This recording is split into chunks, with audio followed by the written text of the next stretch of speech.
Time period जो होता है एक्सपेरिमेंटली पाया गया कि मास पर, लेंथ पर और ग्रेविटी पर डिपेंड कर सकता है। ठीक है, सारा सिचुएशन को देखते हुए 3 चीज निकल के आया, और तीनों को देखते हुए हम लोग क्या करेंगे, टाइम पीरियड का इन तीनों के साथ रिलेशन निकालेंगे।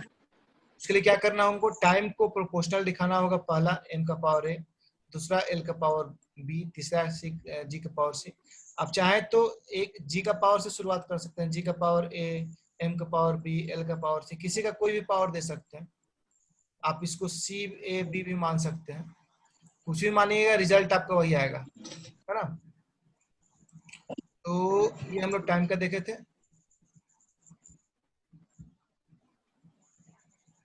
हेलो, हाँ बोलिए। हाँ गुड इवनिंग, कौन? हाँ क्लास हो रहा, क्लास ज्वाइन करो, क्लास अब शुरू है। मैसेज नहीं आया है? तुम ग्रुप में है ना J11 का? अब हाँ तभी देखो, अभी ज्वाइन करो, अभी हो गया, मैसेज भेजे हैं जस्ट। उस लिंक को क्लिक करो, ज्वाइन कर लो, है ना।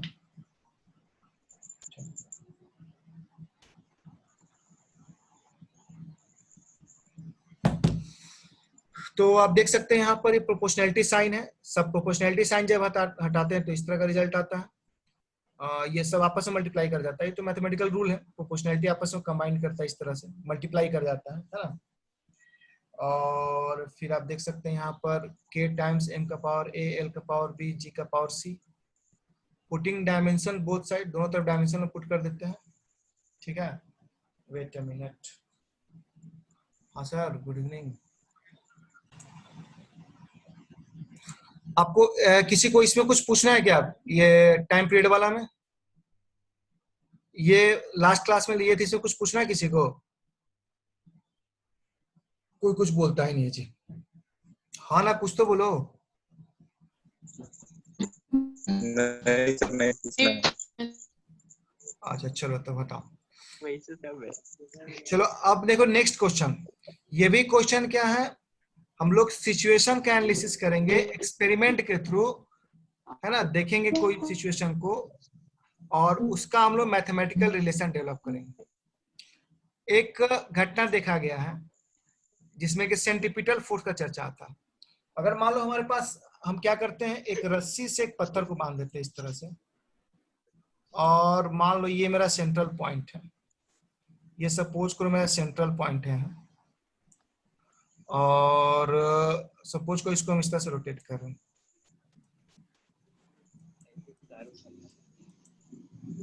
इस तरह से मान लो इसको रोटेट कर रहे हैं पत्थर को। आप गौर करिएगा कि आप लगातार अंदर की ओर इसको खींच के रखते हैं। आप इस रस्सी पर हमेशा अंदर की ओर, ये सेंटर की तरफ एक फोर्स देकर रखते हैं, तब आपका पत्थर इस तरह का मोशन करता है, ऐसा मोशन करते रहता है।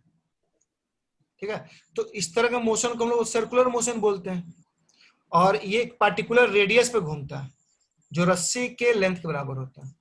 तो रस्सी का जितना लेंथ होगा इस सर्कुलर पाथ का वैसा ही रेडियस होगा। अच्छा, उसके अलावा जिस पत्थर को आप घुमा रहे हो उसका अपना कुछ मास होगा। और आपको जैसा कि हम बताएं कि रस्सी पर एक टेंशन हमेशा अंदर की ओर काम करता है, उसको टेंशन बोलिए या फोर्स बोलिए। फिजिक्स टेंशन और फोर्स दो तरह का बात करता है। फोर्स किसी भी तरह का जो एक्सटर्नल इफेक्ट होता है उसको हम फोर्स बोलते हैं। जैसे मान लो ये पत्थर है, तो पत्थर पर हम मान लो एक डंडे से ऐसे फोर्स लगा रहे हैं, तो डंडे से फोर्स लगाओगे तो वो फोर्स होगा। लेकिन मान लो एक रस्सी बांध के खींचोगे तो तुम, ठीक है, तब भी तुम इस पर एक फोर्स लगा रहे हो, लेकिन उसे हम फोर्स नहीं कहेंगे, उसको हम लोग क्या कहेंगे, उसको हम लोग टेंशन कहेंगे। रस्सी के थ्रू टेंशन लगता है, फोर्स नहीं लगता है। मतलब रस्सी पर ही टेंशन का नाम फोर्स है। ठीक है, तो आप समझ सकते हैं। तो यहाँ पर जो अंदर की ओर एक टेंशन डेवलप कर रहा है ना, जिसको हम फोर्स भी कह सकते हैं, ये कहलाता है सेंट्रीपिटल फोर्स। सेंट्रीपिटल, पीटल मतलब टुवर्ड, मतलब सेंट्रीपिटल फोर्स मतलब सीकिंग टुवर्ड द सेंटर, हमने ऐसा फोर्स जो सेंटर की ओर खींचता हो या सेंटर की तरफ लगने वाला। बल, ठीक है। सेंट्रीपिटल फोर्स, सेंट्रीफ्यूगल फोर्स, है ना, हम लोग सबका चर्चा करेंगे। आप लोग को बताएंगे कैसे मट्ठा जमता है, मट्ठा से मक्खन कैसे बाहर निकलता है। मक्खन तब तक बाहर नहीं निकलेगा जब तक आप सेंट्रीफ्यूगल फोर्स का कॉन्सेप्ट नहीं जानिएगा, ठीक है। तो वो हम लोग डिटेल जाएंगे सेंट्रीपिटल फोर्स और सेंट्रीफ्यूगल फोर्स के बारे में। लेकिन फिलहाल जाने सेंट्रीपिटल फोर्स, रस्सी जब रस्सी बांध के जब किसी चीज को घुमा रहे होते हैं तो अंदर की ओर सेंट्रल सीकिंग फोर्स होता है ना। ये किस पे डिपेंड करता है? मास ऑफ द पार्टिकल पे, नेक्स्ट है radius of the circular part पे, और next velocity of circular particle. जितना भारी चीज होगा उतना ज्यादा आपको अंदर के फोर्स लगाना पड़ेगा। जितना बड़ा रस्सी लीजिएगा उतना ज्यादा आपको फोर्स लगा के इसको घुमाना पड़ेगा। आप गौर करेंगे अगर कि छोटा रस्सी में कोई चीज को घुमाना तो आराम से घुमा लीजिएगा, लेकिन बड़ा रस्सी में कोई चीज को घुमाना है तो आपको ज्यादा फोर्स लगाना पड़ेगा, तब ये ऐसे राउंड घूमेगा। तो इतना तो समझ में आ रहा है कि ये जो फोर्स है वो बढ़ता घटता है मास के अनुसार। मास का रोल इसमें हो सकता है, रेडियस का रोल इसमें हो सकता है, साथ ही साथ वेलोसिटी। आप चाहते हैं कि पत्थर खूब तेज घूमे एक सर्कुलर पाथ में, गोल गोल खूब खूब ज्यादा तेज घूमे, तो आपको ज्यादा तेजी से अंदर को खींचना होगा। आप खुद महसूस याद करिए, कभी अगर पत्थर आप लोग घुमाए होंगे रस्सी से बांधकर, तो आप रस्सी को जितना तेजी से अंदर की ओर खींचेगा पत्थर उतना तेज घूमता है ना। एक बार बस इसको टेंजेंशियल फोर्स देना, स्पर्शीय बल देना इधर की ओर, उसके बाद ऑटोमेटिक एक सर्कल को फॉलो करने लगेगा। और जितना तेज आप अंदर की ओर फोर्स देंगे उतना ज्यादा, जितना अधिक फोर्स का वैल्यू होगा उतना ज्यादा इसका वेलोसिटी होगा घूमने का, ठीक है। तो ये क्वेश्चन दिया हुआ, ये तो हम समझा दे, लेकिन क्वेश्चन साफ इतना ही दिया हुआ, आपको इतना सोचना है, हम समझा दिए। क्वेश्चन में साफ दिया हुआ कि एक फोर्स है सेंटीपिटल फोर्स। चलो हमको नहीं पता कि सेंटीपिटल फोर्स क्या होता है। एक फोर्स है जो डिपेंड कर रहा है किस पे? मास पे। तो मैथमेटिकली एफ डायटी पोर्शनल क्या हो जाएगा? मास, ओ सॉरी कभी कभी पेन नहीं चलता, डायरेक्टली प्रोपोर्शनल टू मास हो जाएगा। एफ डायरेक्टली प्रोपोर्शनल टू क्या हो जाएगा? रेडियस हो जाएगा, क्योंकि रेडियस भी है ना। एफ डायरेक्टली प्रोपोर्शनल टू क्या हो जाएगा?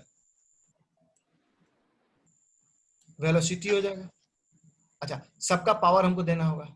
इसका पावर ए मान लेते हैं, इसका पावर बी मान लेते हैं, इसका पावर सी मान लेते हैं। आप किसी का ए, किसी का बी, किसी का सी मान सकते हैं। तो ये जो फॉर्म लिखे हैं ये डायरेक्ट क्वेश्चन से आया है। क्वेश्चन में बात दिया हुआ है कि सेंट्रीपिटल फोर्स इन बातों पर डिपेंड कर रहा है। हमको नहीं पता सेंट्रीपिटल फोर्स क्या होता है, बस हम इतना जान रहे हैं कि एक फोर्स है। तो जब ये फोर्स डायमेंशन उसका वही फोर्स का ही होगा, ठीक है। तो हमको रिलेशन निकालने के लिए अंततः तो डायमेंशन का इस्तेमाल करना है। अब आप देखिए हम क्या किया। Centripetal force according to question, यहां लिख देना चाहिए बाई क्वेश्चन, ये तीन चीजों पर डिपेंड करता है।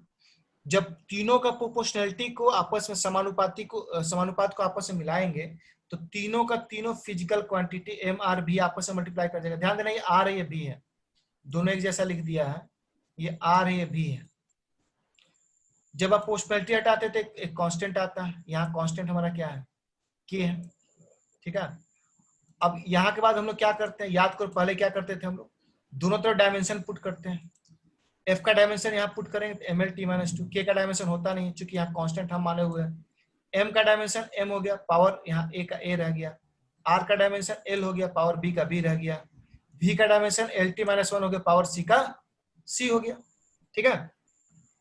अब क्या हुआ, ये एम का पावर ए, एल का पावर बी, देखो पावर बी और यहाँ सी मिलके कितना हो गया? बी प्लस सी। क्या ये आपको पता है ना? बेस पहले तो यहाँ हम लोग एक स्टेप और बढ़ा सकते थे। अगला स्टेप में क्या करते हैं, इसको पहले अंदर ले जाते हैं, इसको पावर ए करते, इसको पावर बी करते, अंदर लेके जाते हैं उसको, इसको पावर सी करते, इसको हटाते हैं यहाँ से तो एल का पावर सी आता, और वन का माइनस वन का को सी से मल्टीप्लाई मतलब सी आता। अब इसके बाद जोड़ने शुरू करते, एम का पावर तो यहाँ सिर्फ ए यहीं रह गया, एल का पावर बी है तो बी रह गया, चूंकि ये तो कट चुका है ना। नहीं, एल का पावर बी भी है, एल का पावर सी भी है, एल का दो पावर हो गया ना, तो दोनों जुड़ जाएगा। एल का पावर बी प्लस सी, ये प्लस हो जाता है बी प्लस सी, टी का पावर माइनस सी। तो ए का पावर, एम का पावर ए है, जबकि इधर में क्या है, एम का पावर वन है, एल का पावर वन है, टी के पावर -2 है, लेकिन प्रिंसिपल ऑफ होमोजेनिटी कहता है कि इक्वलिटी के दोनों तरफ जितने भी टर्म होंगे, अगर इसके साथ कुछ प्लस भी रहता तो उसका सबका डायमेंशन सेम होना चाहिए। इसका मतलब कि इधर का मास का डायमेंशन 1 है तो इधर भी मास का डायमेंशन 1, तो चूंकि ए है तो ए बराबर क्या हो जाएगा, कंपेयर करने पर 1 आ जाएगा, ए बराबर 1। वैसे ही देखिए बी प्लस सी बराबर क्या हो जाएगा, दोनों तो कंपेयर करेंगे तो बोलिए बी प्लस सी बराबर कितना हो जाएगा, 2 हो जाएगा, सॉरी 1 हो जाएगा। वैसे आइए टी इधर -2 है, इधर -c है, तो -c बराबर क्या हो जाएगा, -2। अब ये हमारे पास 3 इक्वेशन आ गया। अब इसी तीनों पे दिमाग लगा के हमको ए बी सी निकाल देना। ए तो पता चल गया 1 है। अब ए अगर पता है तो बी और सी नहीं निकाल सकते, क्योंकि हाँ लेकिन सी पता है, सी को निकालिए तो 2 आ जाएगा। तो सी जब 2 आएगा तो आप इसको सॉल्व कर दीजिए, ऐसे मिला जुला के सॉल्व करना पड़ता है। बी सी का यहाँ से 2 मिल गया, तो बी प्लस ये देख लो 2 के b जगह -1 होगा, बराबर 1, तो बी बराबर कितना हो जाएगा, -1 हो जाएगा, -1 हो जाएगा। -1 हो जाएगा। तो A1 B-1 C2, तो सबका वैल्यू पुट कर देते हैं। इक्वेशन शुरुआत जो जहां शुरुआत किए थे, शुरुआत यहीं से ना किए थे हम लोग, देखो यहाँ यहीं से ना किए थे, ये इक्वेशन, इस इक्वेशन से। तो F बराबर क्या हो जी सर। जाएगा, जो लाए थे उसको पुट कर दिया जाए। M का पावर कितना आया, 1 आया, यस सर। तो M का पावर A आया तो A का वैल्यू 1 है।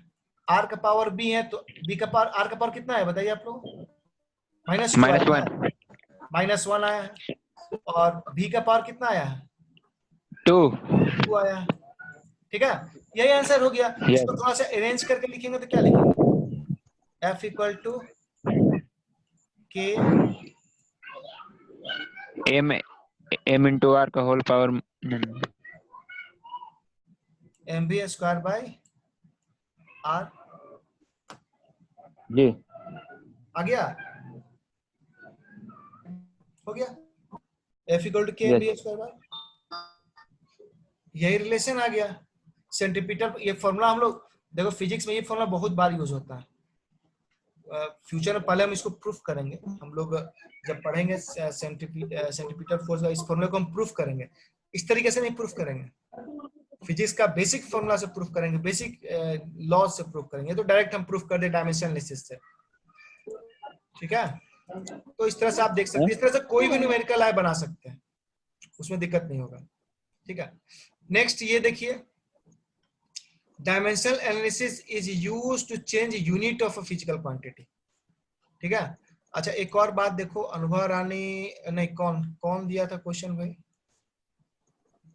हमको क्वेश्चन कौन सेंड किया था, ग्रुप में सेंड किया था तुम क्वेश्चन में?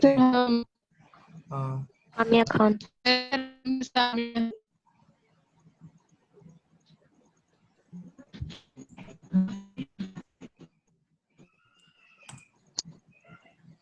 चले सबसे पहले नीचे क्वेश्चन देखते हैं, फिर हम ऊपर चलेंगे। ओहो,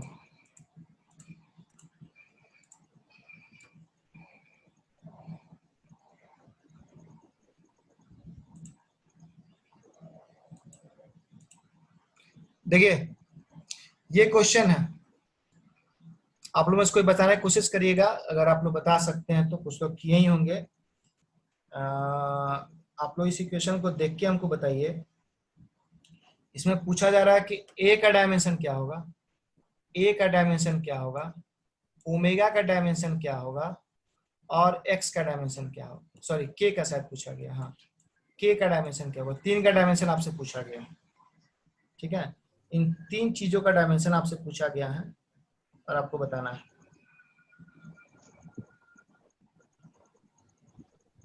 बता सकते हैं कोई?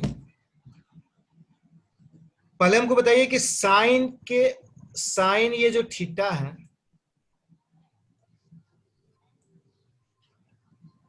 ठीक है, तो थीटा का डायमेंशन क्या होता है, पहले बताओ। थीटा कुछ डायमेंशन होता है क्या?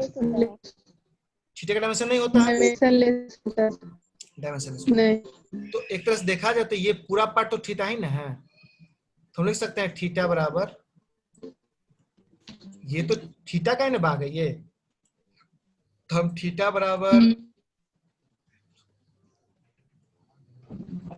ओमेगा टी माइनस के एक्स लिख सकते हैं, लिख सकते हैं थीटा बराबर ओमेगा टी माइनस के एक्स लिख सकते हैं नहीं, यस सर, क्योंकि ये थीटा ही है एक तरह से। लिख सकते हैं। अब देखो, अब डायमेंशनल एनालिसिस क्या करता है, प्रिंसिपल ऑफ होमोजेनिटी क्या करता है, प्रिंसिपल ऑफ होमोजेनिटी कहता है कि इसका डायमेंशन, इस टर्म का डायमेंशन, चूंकि यहाँ 3 टर्म आ गया, तो किसी भी फिजिकल रिलेशन में हर एक टर्म का डायमेंशन सेम होता है। तो अगर इसको हम लोग ध्यान से देखें तो जो डायमेंशन इस पूरे टर्म का होगा, इस पूरे टर्म का होगा, वही डायमेंशन थीटा का होगा। तो ओमेगा टी बराबर थीटा के डायमेंशन के बराबर होगा, और थीटा का डायमेंशन m0 l0 t0 होता है, इसको सिंपली 1 भी बोल सकते हैं हम। अरे ओमेगा टी का डायमेंशन किसके बराबर होगा, थीटा के बराबर। यस सर, किससे लिखे, principal of homogeneity of dimension, या प्रिंसिपल ऑफ होमोजेनिटी सिंपली। अब थीटा का डायमेंशन 1 होता है, यहाँ सिंपली 1 लिख देंगे। ओमेगा का डायमेंशन चाहिए हमको, छोड़ देते हैं, बाहर निकाल देते हैं। टाइम का डायमेंशन टी होता है, इसमें कोई शक नहीं है। तो ओमेगा बराबर क्या हो जाएगा, सिंपली 1 1 by t, 1 हो जाएगा। 1 by t and t minus 1। अब इससे T आसान minus- कोई क्वेश्चन हो सकता है, नो सर, नहीं हो सकता, t minus 1। अब हमको जल्दी से आप लोग बताइए कि इस kx में, जिसमें x डिस्टेंस डिस्प्लेसमेंट है, k का डायमेंशन क्या होगा, जल्दी से कौन बताएगा। L-1। l minus 1। क्यों, क्योंकि kx का डायमेंशन किसके बराबर, थीटा के बराबर होगा। तो kx का डायमेंशन किसके बराबर होगा, ऐसे ही बनाएंगे हम लोग, है ना। पहले ऊपर लिख देंगे कि by principle of homogeneity kx equal to क्या, dimension of kx equal to क्या होगा, डायमेंशन ऑफ थीटा। ठीक है, अब थीटा का डायमेंशन क्या होता है, 1, k तो बाहर निकल जाएगा, x का डायमेंशन यहाँ रह जाएगा, तो k बराबर क्या हो जाएगा, 1 by x, 1 by x and l minus 1। L-1। Clear, कोई दिक्कत। Yes sir. अब रह गया, अब देखो पूरे पार्ट का कोई डायमेंशन ही नहीं होता है। Sine theta dimensionless quantity, theta भी है तो साइन थीटा भी डायमेंशनलेस क्वांटिटी है। तो बचा क्या अब यहाँ, y बराबर a बचा। तो जो y का डायमेंशन होगा वही a का डायमेंशन होगा। y चूंकि डिस्प्लेसमेंट है तो इसका डायमेंशन l होगा, तो a का डायमेंशन में क्या हो जाएगा, l हो जाएगा। क्या कुछ पूछना किसी को इसमें, क्या जी, किसी कुछ पूछना है, क्लियर है ना। इसको फिर से बताइए तो, कौन सा पोर्शन बताओ, सर इसको फिर से थोड़ा सा बताइए ना, किस पार्ट को, लास्ट पॉइंट। लास्ट पॉइंट देखो, लास्ट Yes, sir. पॉइंट क्या, लास्ट पॉइंट ये ए का ना। यस सर, देखो यही इक्वेशन हमारा मेन है, तो इस इक्वेशन में इसका डायमेंशन एल होगा, y का, चूंकि y डिस्प्लेसमेंट बोल रहा। अच्छा, इस पूरे का डायमेंशन 1 होगा, साइन इंक्लूडिंग साइन। तो मिला जुला के इधर क्या बचेगा, इधर बचेगा a इंटू 1, ये हट जाएगा, ये हट जाएगा पूरा, a इंटू 1 बचेगा। तो a का डायमेंशन सिर्फ पहले ना बचा, ये तो खत्म, इस तो है ही नहीं, a का डायमेंशन ले ना बचा। यस सर, हाँ हो गया। Yes sir. चलिए अब चले आते हैं इस क्वेश्चन में। ये कहाँ चला गया? हाँ, अब चले आते हैं हम लोग इस क्वेश्चन में। चलिए इस क्वेश्चन को देखिए, the number of particle is given by, ये नंबर ऑफ पार्टिकल का संख्या, इन नंबर है, इसका मतलब ये कोई नंबर है, बराबर दिया हुआ dn2 minus n1 bye x2 minus 1। सब क्या है समझना पहले। अच्छा आगे भी क्वेश्चन है, crossing a unit area perpendicular to x axis in unit time. बस बात समझ रहा है, ये बोल रहा है कि N1 N2 क्या है?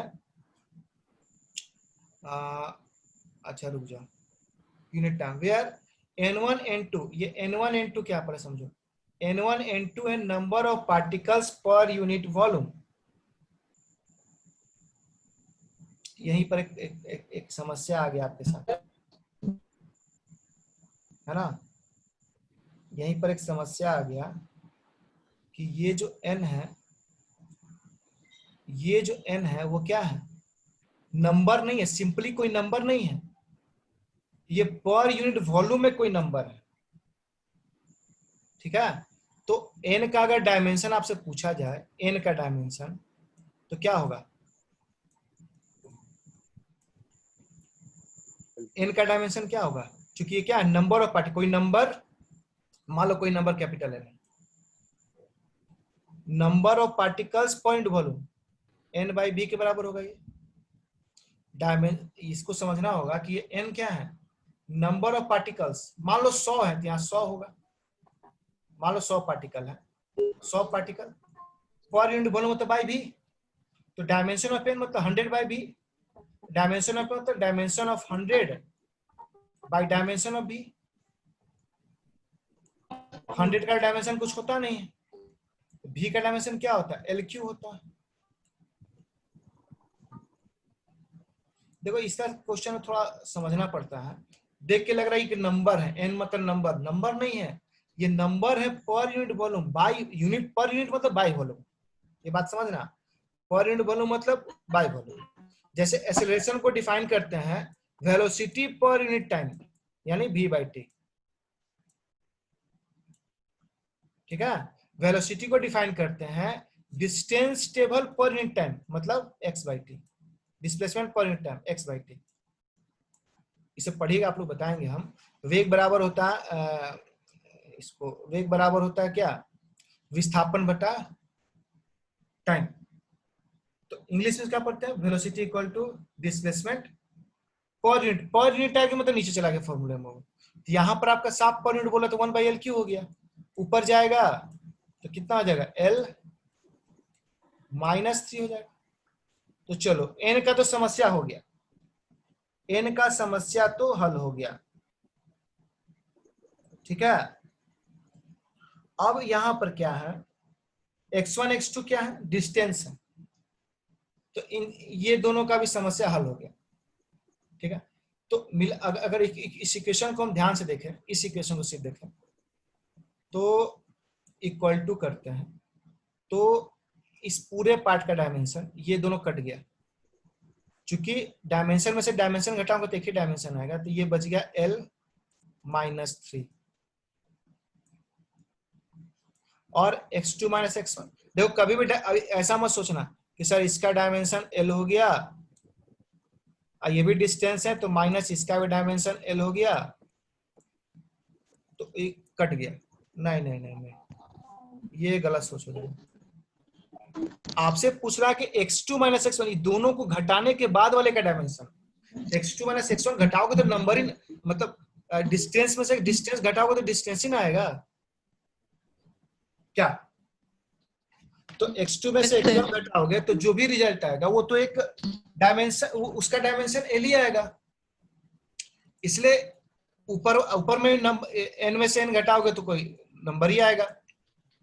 तो ये रिजल्ट जो बराबर में आएगा इधर d हो जाएगा, d का d हम रहने देते हैं, हम इसका भी चर्चा नहीं कर रहे हैं, d का d रहने दिए। ये n2 - x1, n2 - n1 घटा के L जो भी रिजल्ट आएगा उसका डायमेंशन L -3 ही आएगा।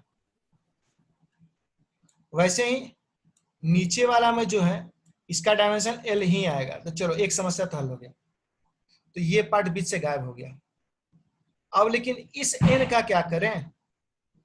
हमको d का चाहिए ना, एक स्टेप और बढ़ा देते हैं, चलिए हो जाएगा -d और ये ऊपर L जाएगा तो L -4 हो जाएगा। लेकिन समस्या अभी भी सॉल्व नहीं हुआ। ये n के बारे में बताया है, n2 n1 को बोला है, लेकिन ये n क्या है क्लियर नहीं किया है। ये n का क्लियरेंस यहां है, ये n बोल रहा है कि number of particles point volume, लेकिन ये क्या बोल रहा है? Number of particles per unit area बोल रहा है ये। ठीक है, ये n को अलग तरीके से डिफाइन किया, देखो कैसे डिफाइन किया है, यहाँ नीचे दिखा रहे हैं, दूसरा कलर से दिखा रहे हैं। इस n को डिफाइन किया है एक नंबर, मान लो ये भी 100 ही था, एक number crossing unit area, unit area मतलब बाई ए हो गया, इन यूनिट टाइम मतलब फिर टाइम भी यूनिट मतलब इनटू टी हो गया।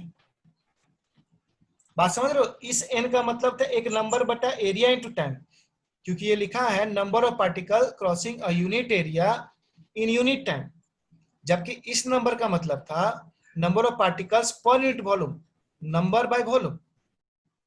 इसलिए एग्जाम में बहुत केयरफुल रहना, ये नंबर बाय वॉल्यूम है ये वाला n2 n1, जबकि n n n है, लेकिन ये n है number by area into time. तो नंबर का तो फिर से कोई डायमेंशन नहीं होगा, अगर पूरे का डायमेंशन में पुट करना शुरू करें, इसका कोई डायमेंशन नहीं होगा, बाकी इसका डायमेंशन चाहिए और इसका डायमेंशन चाहिए हमको। तो जरा कोई हमको बता दो जल्दी से कि ए का डायमेंशन क्या होता है, एल स्क्वायर, टाइम का डायमेंशन क्या होता है टी, तो कंबाइन करके एल स्क्वायर टी ना लिखाएगा इसके जगह 1/l स्क्वायर टी, ऊपर जाएगा तो क्या हो जाएगा ये -2 -1, e -1। ठीक है। तो चलो इसको जरा क्लियर है ये वाला। अब देखो यस सर। Yes sir. अब कुछ नहीं करना है, यहाँ से रिजल्ट हम लोग का लगभग सॉल्व हो गया है, ठीक है। ऊपर से अगर लाएं तो इक्वल टू यहाँ लिखे हुए हैं हम, इक्वल टू के एक साइड में ये था तो लिख दिया, इक्वल टू के n का वैल्यू यहाँ रखना, तो कितना हो गया l -2 इंटू t -1 हो गया। अब थोड़ा समझदारी दिखाते हैं हम लोग, इसको मिटा देते हैं, ठीक है। अब रिजल्ट आपके हाथ में आ चुका है, बहुत कुछ नहीं बचा है। आपको डी का चाहिए, माइनस का कोई मतलब नहीं होता है डायमेंशन में, तो डी बराबर कितना हो जाएगा, ये इससे डिवाइड हो जाएगा, यानी l -2 t -1 डिवाइडेड बाय ये वाला तीसरा का डिवाइड हो जाएगा ना, l -4। अरे ये तो बहुत आसान हो गया, अब इसके बाद तो नहीं तुम लोग पूछो की जरूरत पड़ेगा हमको लगता है, क्योंकि l अब कितना हो गया, ऊपर -2 था, ये ऊपर जाएगा तो +4 हो जाएगा, तो -2 में +4 होगा तो L2 बचेगा, 2 L2 बचेगा और t -1। अरे तो बन गया, कमाल हो गया, तो बन गया नहीं। तो इस तरह से हम देख सकते हैं हमारा क्वेश्चन बन गया, ठीक है। अगर हो सकता है यहाँ पर m लिखना हो तो m 0 लिखाएगा। तो देखो इस तरह क्वेश्चन, तो ये अच्छा क्वेश्चन है, अच्छा कॉन्सेप्ट है, इसमें बस यही समझना है। दो चीज काफी इसमें टफ था, ये n वाला और ये मतलब नंबर बाय एरिया, चूंकि साफ लिखा है number of particles crossing a unit, जब भी यूनिट एरिया बोल रहा हूं तो बाय फॉर्मूला में आएगा इन यूनिट टाइम, जिसमें कि n1 n2 क्या है, number of particles point volume. तो इस तरह से आप हर चीज समझ सकते हैं और आंसर बना सकते हैं। कुछ पूछना नहीं होगा इसमें क्या? चलिए, हमको नहीं लगता इसमें अब कुछ पूछने की आवश्यकता है आप लोगों को, और आज का क्लास हम यही एंड करेंगे, ठीक है। और बहुत जल्द आप लोग का ये चैप्टर खत्म हो जाए, हमको लगता है इस वीक में ये पूरा यूनिट एंड डायमेंशन हम खत्म कर देंगे, और जैसे ही खत्म होगा 1-2 दिन के अंदर फिर टेस्ट लेंगे आप लोग।